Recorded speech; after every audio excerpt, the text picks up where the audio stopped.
Today we're going to be learning how to maintain our Walkbehind Let's Go spreader. First off, I'd like to give you guys some insight on this spreader. The big green part here is the hopper. You got a screen down on the inside, and you got your propeller down here. You got holes in the bottom of the spreader that when you release it right here, it lets the product go through and hit the propeller, go out onto the grass. Next, we're going to learn how to calibrate it. Then I'm going to show you how to wash it and store it. On the back right here, got this black knob. This is a Let's Go brand, so they have numbers.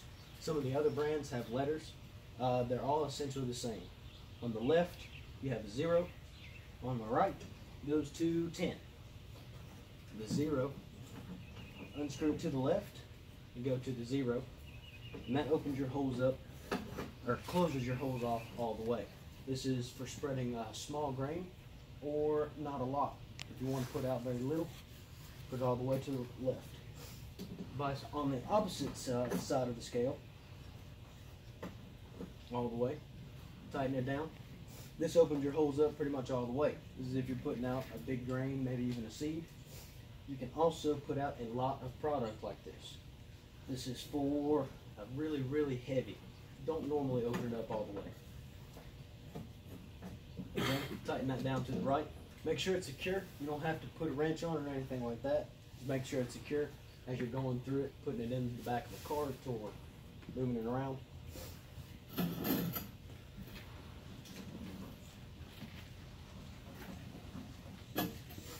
Next, I'm going to show you how to wash it. It's pretty simple. You just need a garden hose and your spreader. Today, it's kind of raining, so bear with me, but it's very simple. First, open it up, the lid will drain. There's also a good time. You normally always wash it at the end of each use. It prevents it from getting corroded or worn too bad, because it is just plastic and metal. It does not last for forever, and they're not cheap. So you definitely don't want to buy one every single time that you go to use it. So open it up, get the hopper, get the outside, get your rims and tires, get your propeller down here, and get your axle and all of this, all of the axle and all the hopper underneath. Everything that you see, wash it off.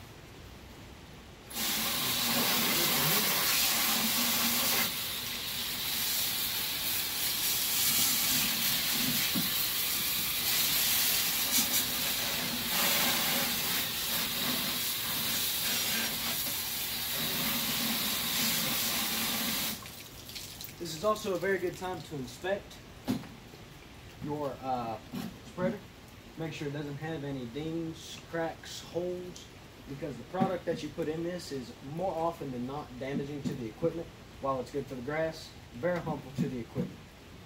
And you also don't want it to spill out in places that you don't want it to be.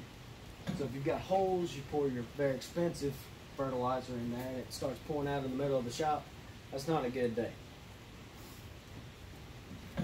Next, I always let it air dry.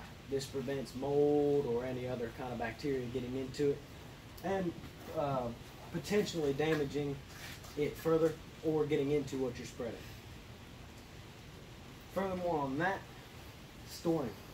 You definitely want to store this out of the way, okay? Like I said before, it's just plastic and metal. If it gets hit with one of these big machineries that we have around here, it's definitely going to break it. Okay, you don't want them to tip over, you don't want to run into them, and you don't want them broken. So you definitely want to store them up out of the way. They are fairly light, so if you store them up on the wall, that's normally good, like we have here. Anywhere out of the way is definitely a good idea. Like I said, make sure to let it air dry, probably 20 to 30 minutes in the sun if you can, unlike today. Past that,